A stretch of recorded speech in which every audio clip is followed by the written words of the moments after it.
Hello दोस्तों, good morning. स्वागत है एक बार फिर से आप सभी का एमजेटी एजुकेशन में। दोस्तों आज है 28 अक्टूबर और आज की वीडियो में हम लोग बात करेंगे 28 अक्टूबर 2023 के मोस्ट इंपोर्टेंट करंट अफेयर के क्वेश्चंस के बारे में। पूरी वीडियो पूरी क्लास आपको ध्यान से देखनी है। अगर पसंद आएगी तो इसको लाइक और शेयर जरूर करना है। आज की वीडियो में आप लोग बहुत सारे रिवीजन पॉइंट्स भी पाओगे और बहुत सारी कुछ नई चीजें भी जानने को सीखने को मिलेगा। तो एंड तक देखना है आपको, वीडियो में बने रहिए। शुरू करते हैं सबसे पहले रिवीजन से। जैसा कि आपको पता है हर दिन सबसे पहले एक दिन पहले का रिवीजन कराया जाता है। तो सबसे पहले हम लोग कल का रिवीजन करेंगे। अक्टूबर 2023 में केंद्र सरकार ने अभी उत्तराखंड में जमरानी बांध परियोजना को मंजूरी दी है। बहुत पुरानी परियोजना थी लेकिन अटकी पड़ी हुई थी। केंद्रीय जांच ब्यूरो या जिसे कहते हैं सीबीआई, इसने भारत में साइबर अपराधियों को पकड़ने के लिए, इन पर व्यापक कार्रवाई करने के लिए ऑपरेशन चक्र 2 शुरू किया है। और सरस आजीविका मेला 2023 ये हरियाणा में शुरू हुआ है, गुरुग्राम में। बीसीसीआई ने भारतीय महिला क्रिकेट टीम का मुख्य कोच अमोल मजूमदार को चुना है। इसके अलावा भारत सरकार ने कनाडा के कुछ लोगों के लिए, कुछ कैटेगरीज के लिए, लगभग 4 कैटेगरीज के लिए वीजा बहाल कर दिया है।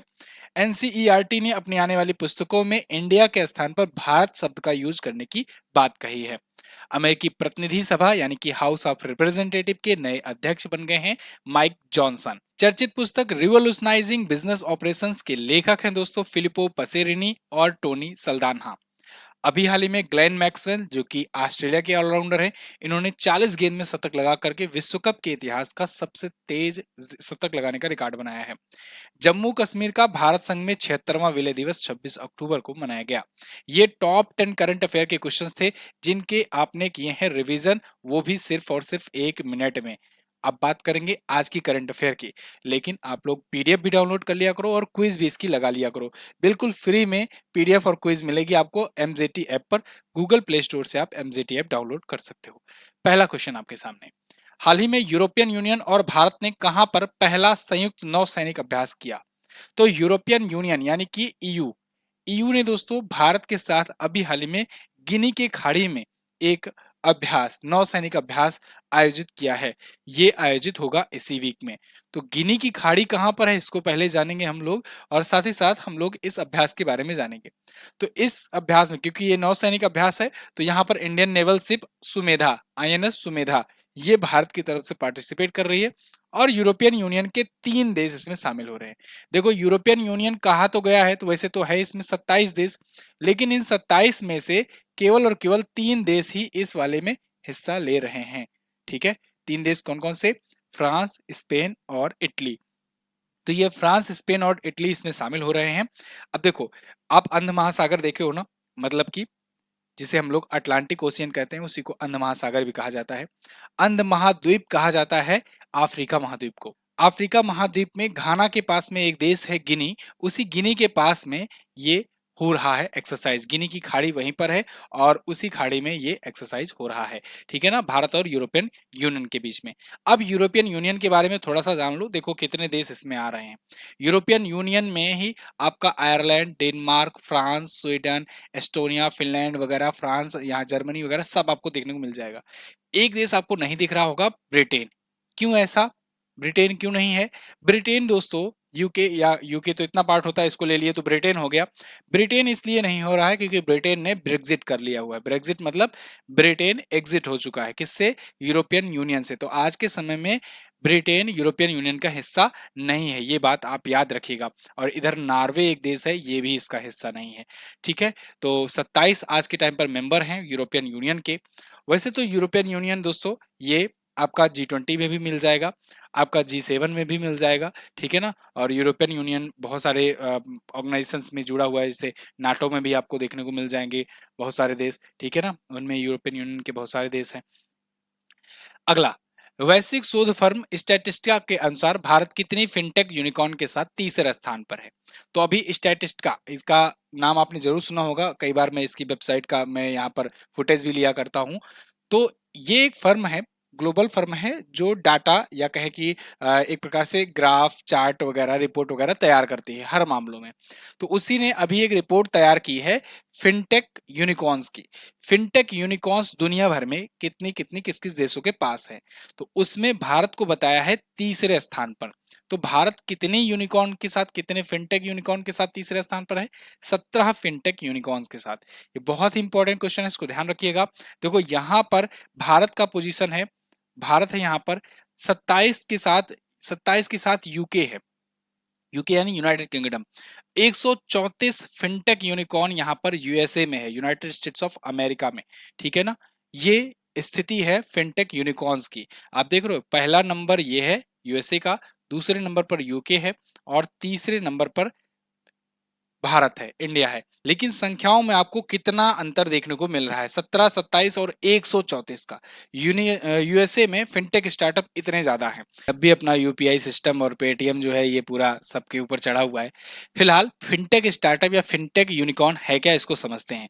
देखो जब भी हम बात करते हैं यूनिकॉर्न्स की, तो यूनिकॉर्न्स का मतलब ऐसे स्टार्टअप, ध्यान रहे, ऐसे स्टार्टअप, यहाँ पर स्टार्टअप ही होना चाहिए, सरकार द्वारा फंडेड, मतलब सरकार द्वारा पूरा ओपन किया गया इंस्टीट्यूट नहीं होना चाहिए। ऐसे स्टार्टअप जिनकी वैल्यूएशन $1 बिलियन से ऊपर हो जाती है, तो $1 बिलियन से ऊपर हो गई तो फिर वो हो गया स्टार्टअप यूनिकॉर्न, और अगर $10 बिलियन से ऊपर हो गई तो वो हो गया डेकाकॉर्न। अब ये तो हुई यूनिकॉर्न, लेकिन अगर बात किया जाए यहीं पर फिनटेक, तो ये फिनटेक क्या है? फिनटेक का मतलब फाइनेंशियल टेक्नोलॉजी, ऐसे फाइनेंशियल स्टार्टअप जो टेक्नोलॉजी का यूज कर रहे हो। जैसे आप देखो पेटीएम हुआ, फोन पे हुआ, भारत पे हुआ, गूगल पे हुआ, ये सभी फिनटेक स्टार्टअप कहे जाएंगे, ठीक है ना। क्यों? क्योंकि ये फाइनेंशियल चीजों से, फाइनेंशियल कामकाजों से जुड़े हुए हैं और टेक्नोलॉजी की मदद ले रहे हैं। ऐसे बहुत सारे क्रिप्टो करेंसी वाले भी ऐप आते हैं, ऐसे बहुत सारे ट्रेडिंग ऐप आते हैं, ये सभी जैसे आप देखो ग्रो हुआ, जेरोधा हुआ, ये सभी फिनटेक स्टार्टअप की श्रेणी में आएंगे जो फाइनेंशियल चीजों से जुड़े होते हैं, ठीक है ना। तो ऐसे मामलों में भारत के पास 17 फिनटेक ऐसे हैं जो यूनिकॉर्न हो चुके हैं, और अमेरिका के पास 134 फिनटेक ऐसे हैं जो यूनिकॉर्न हो चुके हैं। समझ में आई मेरी बात? यहां पर देखो चाइना किस पोजीशन पर है। चाइना में 8 ही अभी तक ऐसे फिनटेक हैं। चाइना वगैरह टिकटॉक ही बनाते हैं ये लोग, या तो चोरी वाला ऐप बनाते हैं, डाटा चोरी जो करता है।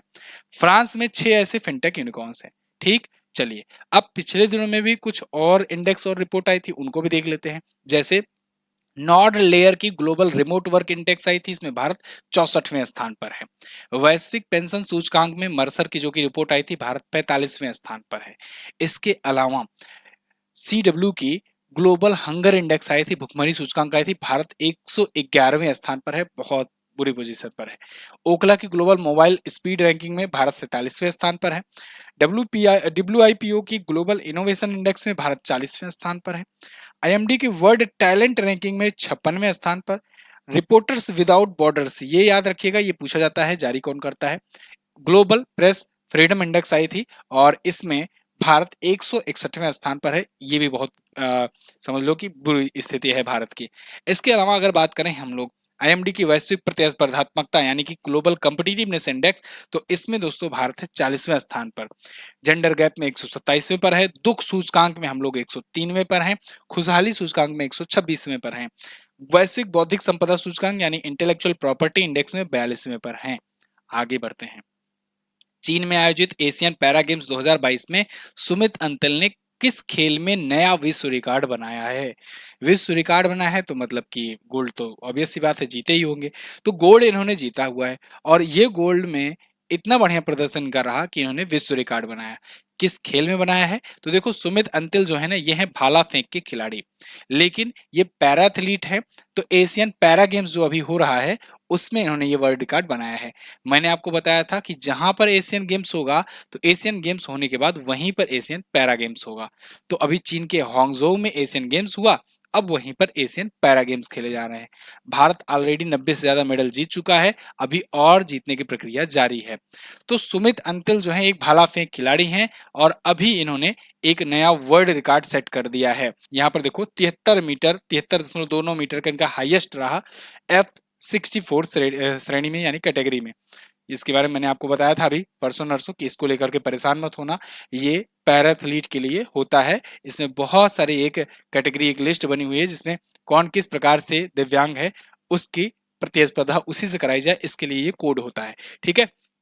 फिलहाल इनका हाईएस्ट जो मीटर का थ्रो रहा वो 73.29 मीटर का है। ठीक है, पिछला विश्व रिकॉर्ड इन्होंने अपना ही बनाया है, अपना ही रिकॉर्ड इन्होंने तोड़ा है। पिछला इनका 70.83 मीटर का था, अब ये 73 पर बना दिए हैं। ठीक है, 2021 में इनको दोस्तों खेल रत्न भी मिल चुका है, जिसका पूरा नाम है मेजर ध्यानचंद खेल रत्न अवार्ड। और 2022 में इनको पद्मश्री से, जो कि भारत का चौथा नागरिक सम्मान है, उससे भी सम्मानित किया जा चुका है। क्लियर, सुमित अंतल। आगे देखते हैं। वैसे ओलंपिक में भी इन्होंने, अभी जब पैरालंपिक हुआ था उसमें भी इन्होंने गोल्ड जीता था, तो वर्तमान में ये पैरालंपिक चैंपियन भी हैं और अब इस पैरा एशियन चैंपियन भी हो गए। एशियन गेम्स जो हुआ था उसको हम लोग फिर से रिकॉल करेंगे। देखो, एशियन गेम्स हांगझोउ चाइना में हुआ और यहीं पर पैरा गेम्स खेला जा रहा है एशियन का। 19वां संस्करण था, ओलंपिक काउंसिल ऑफ एशिया के द्वारा कराया जाता है। शॉर्ट फॉर्म में इसे हम लोग एशियाड कहते हैं। एवर ऑनवार्ड ये इसका मोटो था, ये पूछा जाएगा आपसे। पहला संस्करण पूछा जाए तो आप दिल्ली में बताएंगे, अगला संस्करण पूछा जाए तो आप जापान में बताएंगे। इस बार वाला हांगझोउ में हुआ था। पिछला वाला अगर पूछा जाए तो आप जकार्ता में बताएंगे। इस बार भारत का परफॉर्मेंस अगर देखें तो भारत चौथे स्थान पर रहा मेडल टेबल में। भारत ने दोस्तों 28 गोल्ड जीते, 38 सिल्वर, 41 ब्रॉन्ज के साथ टोटल 107 मेडल जीते, जो कि ऐतिहासिक रहा है। ठीक है, चाइना टॉप पर रहा, जापान सेकंड पर और कोरिया, दक्षिण कोरिया तीसरे स्थान पर। अगला, किस कंपनी ने भारत के पहले रेफरेंस ईंधन का उत्पादन किया? तो दोस्तों, भारत का पहला रेफरेंस ईंधन अभी हाल ही में IOCL के द्वारा, इंडियन ऑयल कॉर्पोरेशन लिमिटेड के द्वारा बनाया गया है। रेफरेंस फ्यूल यानी रेफरेंस ईंधन ये क्या है? तो दोस्तों, रेफरेंस ईंधन वो होता है ना, समझ लो कि एक आइडियल आइडियल केस, मतलब कि बिल्कुल शुद्ध प्योर, तो वो वाला रेफरेंस ईंधन भारत ने डेवलप कर लिया है। इससे क्या होता है? इससे एक तो एफिशिएंसी बढ़ जाती है इंजन वगैरह की, दूसरा ये बहुत कम मात्रा में कार्बन का उत्सर्जन करता है। अब आप सोचो, जब बिल्कुल प्योर होगा तो बिल्कुल प्योरिटी मतलब आइडियल केस में बहुत कम ही होता है, तो ये वाला इन्होंने बना लिया है। इसका यूज ना कैलिब्रेशन के लिए किया जाता है। कैलिब्रेशन मतलब आप समझो, कोई भी चीज दुनिया में जो भी आप मापते हो, कुछ भी, चाहे आप वजन में माप रहे हो या किसी की स्पीड माप रहे हो, कुछ भी, तो उसके लिए हम लोग कैसे मापते हैं? हम लोग एक्चुअली में मापते नहीं, हम लोग एक तुलना करते हैं, किसी से तुलना करते हैं, तभी पता चलता है कि वो चल क्या रहा है, कि अपना उतना कितना मेजरमेंट आया। चाहे आप कहते हो कि 1 किलो का ये है, तो 1 किलो क्या है उसको हम लोगों ने पहले स्टैंडर्डाइज किया हुआ है ना। या अगर कहा गया कि ये 30 किलोमीटर प्रति सेकंड की दर से दौड़ रहा है, तो जो 30 किलोमीटर प्रति सेकंड है, इसको हम लोगों ने पहले किलोमीटर प्रति सेकंड करके इसको पहले से स्टैंडर्डाइज किया हुआ है। ऐसे ही ऐसे फ्यूल जो बिल्कुल आइडियल होते हैं, बिल्कुल शुद्ध होते हैं, उन्हीं को कहा जाता है reference fuel. In reference fuel का यूज किया जाता है गाड़ियों की टेस्टिंग में, इंजन की कैलिब्रेशन में कि इंजन कैसे परफॉर्म कर रहा है, सर्टिफिकेशन वगैरह में। तो अभी तक भारत के पास ऐसी टेक्नोलॉजी, ऐसी टेक्निक नहीं आ पाई थी कि हम लोग रेफरेंस फ्यूल का कर सके। देखो, जब फ्यूल निकाले जाते हैं ना, वो पेट्रोलियम फॉर्म में होते हैं। पेट्रोलियम को शुद्ध किया जाता है, रिफाइन किया जाता है, तो उसके कई चरण निकलते हैं। पेट्रोल बनाया जाता है उसी से, डीजल, मिट्टी का तेल, डामर, सब कुछ उसी में से बनता है।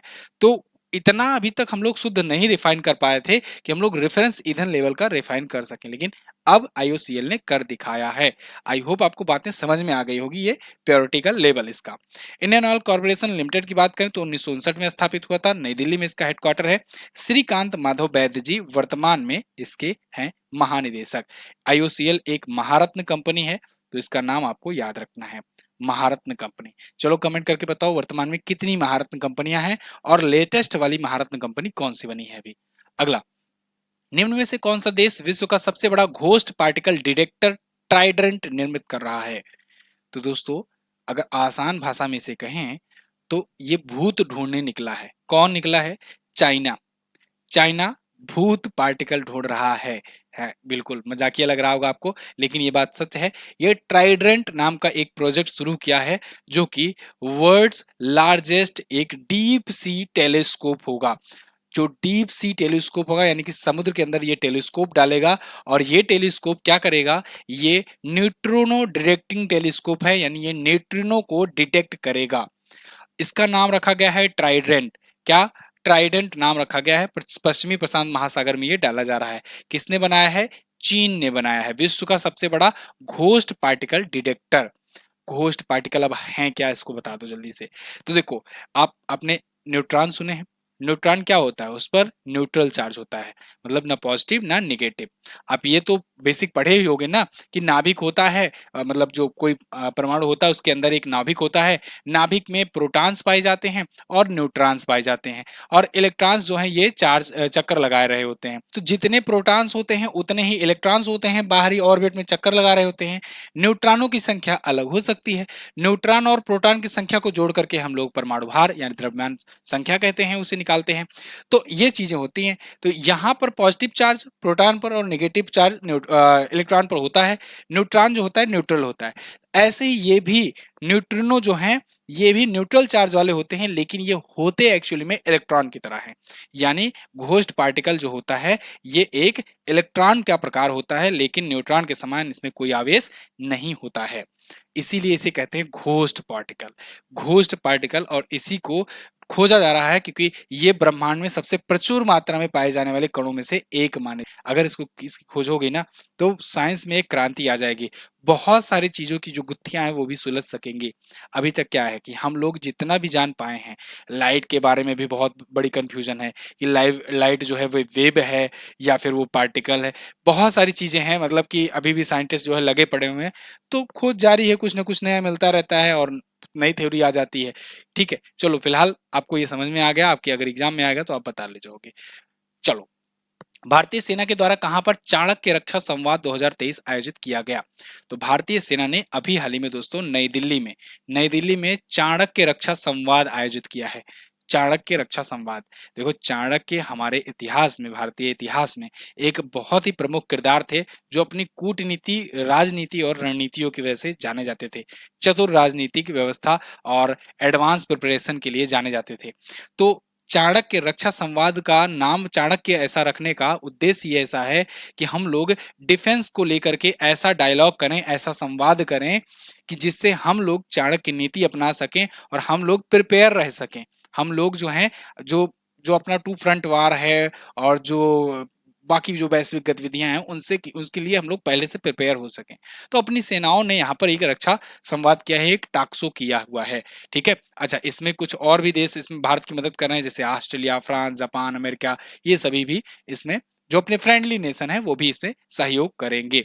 तो थल सेना अध्यक्ष जनरल मनोज पांडे जो हैं ये इसमें अध्यक्षता कर रहे हैं। नई दिल्ली के मानेकशॉ सेंटर में ये हुआ था। ठीक है, सैम मानेकशॉ का नाम आपने जरूर सुना होगा। सैम मानेकशॉ, उन्हीं के नाम पर इस सेंटर का नाम मानेकशॉ सेंटर रखा गया है।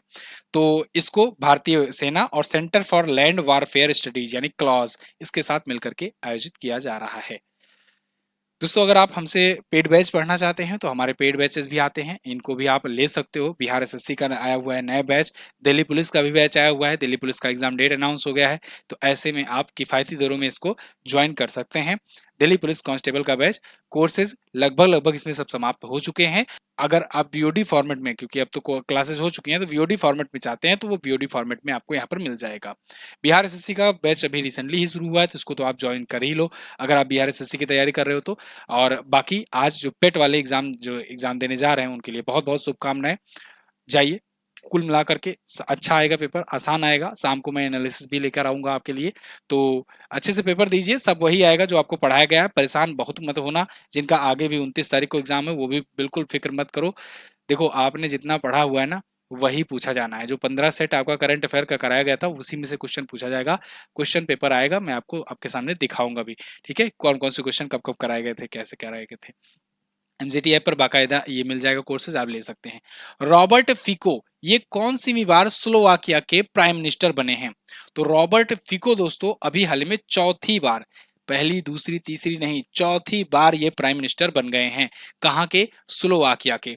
स्लोवाकिया एक यूरोपियन कंट्री है, तो उसके ये बन गए हैं नए प्राइम मिनिस्टर, मतलब एक बार फिर से प्राइम मिनिस्टर।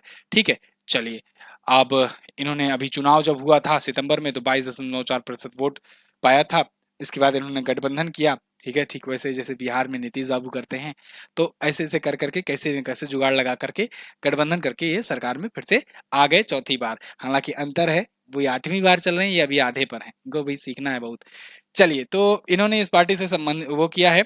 स्लोवाकिया जो है इसकी राजधानी है ब्रातिस्लावा और इसकी मुद्रा है यूरो। यहाँ पर मैप में आपको स्लोवाकिया दिख जाएगा। आगे बढ़ते हैं। हाल ही में किस राज्य सरकार ने आई स्टार टैलेंट कनेक्ट पोर्टल ये लॉन्च किया? तो अभी हाल ही में राजस्थान सरकार ने दोस्तों I star talent connect portal launch किया है। ये जो पोर्टल है, ये पोर्टल जो जॉब देते हैं यानी एम्प्लॉयर हैं उनके लिए भी है, और जो जॉब चाहते हैं यानी एम्प्लॉयज उनके लिए भी है। यानी अगर कोई बेरोजगार है, कोई स्टूडेंट है या कोई रोजगार पाना चाहता है प्राइवेट सेक्टर में भी, तो वो यहाँ पर पोर्टल पे जाकर अपने अनुसार, अपनी योग्यता अनुसार चुन सकता है, अप्लाई कर सकता है। इंटरव्यू या टेस्ट प्रक्रिया जो भी होगी वो होगा। और जिनको चाहिए कि हमें ऐसे जॉब एम्प्लॉय मिल जाए, वो एम्प्लॉयर भी यहाँ पर अपने आप को रजिस्टर किया रहेगा और अपनी आवश्यकताएं बताया रहेगा कि हमें किस किस प्रकार का चाहिए। तो ये एक प्रकार से राजस्थान सरकार जो है, हालांकि ये आई स्टार्ट पोर्टल पहले से ही चल रहा था, लेकिन राजस्थान सरकार ने टैलेंट कनेक्ट करके इसको थोड़ा सा और बूस्टअप दे दिया है। इसका प्रमोशन भी एक प्रकार से हो गया है, दूसरी प्रकार सरकार से ये संबद्ध हो गया है, यानी सरकार भी इसमें मदद कर रही है। फायदा ये है कि इसमें जॉब्स ज्यादा से ज्यादा क्रिएट होंगी, सरकार को सरकारी नौकरियां कम निकालनी पड़ेंगी। चलिए, तो ये चीजें हैं। 2017 में ये पहले अपना शुरुआत किया था और तब से ये इनका कहना है, क्लेम है कि ये 29,000 से ज्यादा लोगों को जॉब भी दे चुके हैं। पश्चिम बंगाल के किस टीचर ने वैश्विक शिक्षक पुरस्कार 2023 में नामांकन प्राप्त किया? तो पश्चिम बंगाल के एक टीचर हैं दोस्तों, दीप नारायण नायक। तो दीप नारायण नायक जी का नाम आ गया है उन दुनिया के टॉप 10 टीचर्स में जिन्हें वैश्विक शिक्षक पुरस्कार दिया जाना है। यानी अभी अनाउंस नहीं हुआ है किसको मिलेगा, लेकिन टॉप 10 का शॉर्ट लिस्ट किया जा चुका है, और टॉप 10 में, दुनिया भर में टॉप 10 में आना भी बहुत बड़ी बात है। तो बंगाल के, पश्चिम बंगाल की ये टीचर हैं दीप नारायण नायक जी। ये आप इमेज तो इनकी नहीं है। चलिए, तो फिलहाल यहाँ पर आप देख पाओगे global teacher prize 2023 west Bengal teacher among top 10 finalist. तो टॉप 10 फाइनलिस्ट में इनका नाम अब आ चुका है। ये पुरस्कार यूनेस्को और दुबई केयर्स के सहयोग से यूके का एक वर्की फाउंडेशन है उसके द्वारा दिया जाता है, और 1 मिलियन अमेरिकी डॉलर यानी कि 10 लाख अमेरिकी डॉलर इसमें प्राइज मनी मिलती है। बहुत बड़ी प्राइज मनी है। तो दीप नारायण नायक जी को मिलने के चांसेस हैं अभी, क्योंकि ये टॉप 10 में आ गए हैं। चलिए आगे, डब्ल्यूएचओ ने किसे अपनी टीबी सलाहकार समूह में शामिल किया? ये टीबी मतलब वो पाकिस्तान वाली टीबी नहीं, कल फिर फूटी होगी। टीबी मतलब ये ट्यूबरकुलोसिस वाला, ट्यूबरकुलोसिस वाली टीबी, जो तपेदिक जो होता है जिसे कहते हैं। तो तपेदिक सलाहकार समूह में डब्ल्यूएचओ ने, वर्ल्ड हेल्थ ऑर्गेनाइजेशन ने शामिल किया है किसे? अभी भारत के ही एक है सारंग देव, उनको। सारंग देव आप यहाँ पर देख पाओगे। आईएसबी, आईएसबी के ही ये दोस्तों डीन है। तो ISB faculty appointed by WHO on it's TB advisory group. तो टीबी में सलाहकार ग्रुप का काम करेंगे। जो डब्ल्यूएचओ का टीबी एडवाइजरी ग्रुप है, टीबी के लिए जो सलाहकार उनका समूह है, उसमें ये सलाहकार के रूप में काम करेंगे, उसमें ये शामिल किए गए हैं। क्यों? क्योंकि ये इंडियन स्कूल ऑफ बिजनेस में एक डीन है और इनके पास काफी अच्छा खासा नॉलेज भी है ट्यूबरकुलोसिस से लेकर रिलेटेड, प्रोफेसर सारंग देव के पास। तो इनको अभी स्टैग, स्टैग यानी कि रणनीति और तकनीकी सलाहकार समूह में शामिल किया गया है। टीबी के लिए आपको पता होना चाहिए, भारत ने 2025 तक टीबी उन्मूलन का एक लक्ष्य रखा है कि 2025 तक टीबी मुक्त हो जाएगा भारत। इसके लिए भारत अभियान चला रहा है, नाम है निक्षय मित्र अभियान। इसको याद रखना, बहुत इंपॉर्टेंट अभियान है ये। फिलहाल डब्ल्यूएचओ के बारे में अगर बात करें तो ये दोस्तों 7 अप्रैल को 1948 को स्थापित हुआ था, इसीलिए 7 अप्रैल को हम लोग मनाते हैं विश्व स्वास्थ्य दिवस। विश्व स्वास्थ्य दिवस, ठीक है ना। और इसका हेडक्वार्टर जिनेवा में है। टेड्रोस एधनोम जो है अध्यक्ष हैं, ठीक है ना। चलिए, तो ये तो थे दोस्तों टॉप 10 करंट अफेयर के क्वेश्चंस। आई होप आपको वीडियो पसंद आई होगी, इन्फॉर्मेटिव लगी होगी। अगर वीडियो समझ में आई है, पसंद आई है, इन्फॉर्मेटिव लगी है, तो आप वीडियो को लाइक कर सकते हैं, एक प्यारा सा कमेंट छोड़ सकते हैं, और अगर आपको कोई सुझाव है तो वो भी आप बता सकते हैं। व्हाट्सएप चैनल अपना ज्वाइन कीजिए, इस पर मैं आपको जो भी जरूरी जानकारियां होती है, जो भी जरूरी चीजें होती है, वो भेजा करता रहता हूँ। व्हाट्सएप चैनल का लिंक आपको डिस्क्रिप्शन में मिल जाएगा, और इस पर डेली वन लाइनर दिया जाता है, तो आप डेली क्विकली रिविजन कर सकते हो वन लाइनर के थ्रू भी। तो आप जरूर इससे जुड़िए व्हाट्सएप चैनल से, है ना। 1900 से ज्यादा लोग जुड़ चुके हैं, और टेलीग्राम ग्रुप भी अपना ज्वाइन करिए, टेलीग्राम पर भी 22,000 के आसपास में लोग हैं। अब बात करेंगे लास्ट डे के क्वेश्चंस की। लास्ट डे मैंने आपसे क्वेश्चन पूछा था, पोलियो मुक्त कब हुआ था भारत? तो 2014 में हुआ था। Edtech startup Henry Harvin education ने ब्रांड एम्बेसडर किसे बनाया? चेतन भगत को बनाया था। आज आपको क्या बताना है, जम्मू कश्मीर में किस वर्ष अनुच्छेद 370 और 35A को निरस्त किया गया? बहुत अच्छा क्वेश्चन है, डेट सहित भी आप बता सकते हो। वर्तमान समय में केंद्रीय जांच ब्यूरो यानी सीबीआई के महानिदेशक कौन है, ये भी बताइएगा। अभी रिसेंटली इनकी नियुक्ति हुई है, 2 वर्षों के लिए इनकी नियुक्ति की गई थी। चलिए बहुत बहुत धन्यवाद यहाँ तक वीडियो देखने के लिए। मैं मिलूंगा आपसे अगली वीडियो में, तब तक के लिए नमस्कार, जय हिंद, वंदे मातरम।